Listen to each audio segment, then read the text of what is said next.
Nestle India को clearly पता है कि इंडिया की रिटेल स्टोरी के अंदर उन्होंने किराना स्टोर्स के अंदर अपनी सही पकड़ रखी हुई है।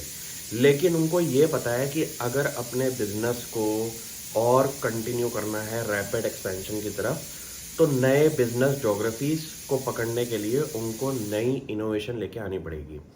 अब आज की डेट में सबको पता है कि नेस्ले इंडिया के अंदर सिर्फ आपके फूड एंड बेवरेज सेक्टर के अंदर अपनी पकड़ लेके बैठा हुआ है। लेकिन नेस्ले अगर ग्लोबल ऑपरेशन चेक करें तो उनका एक बहुत बड़ा पोर्टफोलियो है अपना हेल्थ एंड सप्लीमेंट बिजनेस के अंदर, न्यूट्रिशन बिजनेस के अंदर, जो कि इंडिया के अंदर अभी तक वेल डाइवर्सिफिकेशन स्पेस में अभी तक नहीं आया। कंपनी ने इस स्ट्रेटेजी को ओपन करने के लिए एक जॉइंट वेंचर की है। इससे गेम चेंजर चीज मुझे क्यों लगती है?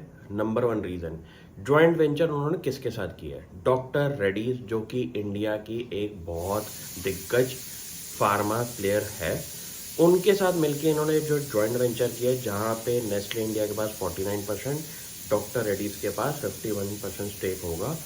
उसके अंदर उन्होंने ये बोला है कि मैन्युफैक्चरिंग, डिस्ट्रीब्यूशन और सेलिंग ऑफ हेल्थ सप्लीमेंट्स और अदर न्यूट्रिशन प्रोडक्ट्स के अंदर कंपनी ने अपनी एंट्री ली है। अब आप ये सोचिए कि इंडिया के अंदर दो टाइप के रिटेल फॉर्मेट्स हैं। एक है हमारे किराना स्टोर और दूसरे हैं हमारे मेडिकल स्टोर्स। मेडिकल स्टोर्स की पूरी ज्योग्राफी जो है, आप अगर एक फार्मा कंपनी के साथ मिलके उनके साथ जॉइंट वेंचर कर रहे हैं तो आपको रैपिड एक्सपेंशन मिल सकती है, क्योंकि एग्जिस्टिंग इंफ्रास्ट्रक्चर डॉक्टर रेड्डीज का यूज़ करके नेस्ले को बहुत बड़ा फायदा होने वाला है। अब आप ये सोचिए कि इतने बड़े लेवल पे कंपनी काम कर रही है, 2-2.5 लाख करोड़ की मार्केट कैप है। क्या इस कंपनी के अंदर स्लो डाउन आपको दिखाई देता है? मेरे को तो दूर दूर तक नहीं दिखाई देता, जिस हिसाब से कंपनी अपने बिजनेस के ऊपर फोकस कर रही है। और लार्ज कैप कंपनी की अगर इतनी तगड़ी ज्योग्राफी एक्सपेंशन अगर हो रही है, तो आप ये सोचिए कि उनका जब प्रोडक्ट प्रोफाइल आएगा इंडिया के अंदर हेल्थ बिजनेस के अंदर, तो कितना बड़ा बिजनेस होने वाला है फ्यूचर में जाके।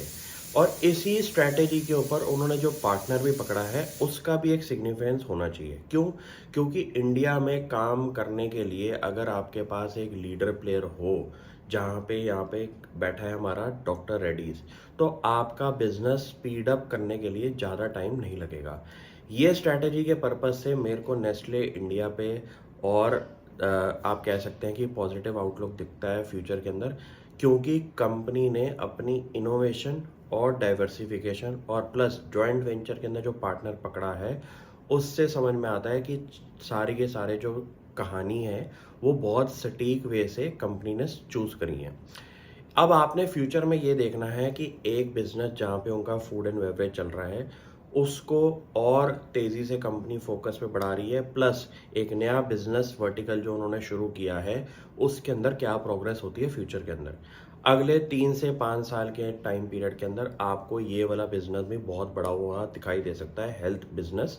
और इस पे सबसे ज़्यादा एनालिस्ट कम्युनिटी का भी फोकस रहेगा, क्योंकि यहाँ पे एक तो मार्जिन्स की गुंजाइश बनती है, और सबसे बड़ी बात कि नेस्ले इंडिया अपना पूरा का पूरा ग्लोबल पोर्टफोलियो हेल्थ वाला जो पार्ट है वो जब इंडिया में लेके आएगा, तो उससे और रेवेन्यू जनरेशन मुझे दिखाई दे रही है अगले 3 से 5 साल के टाइम पीरियड में।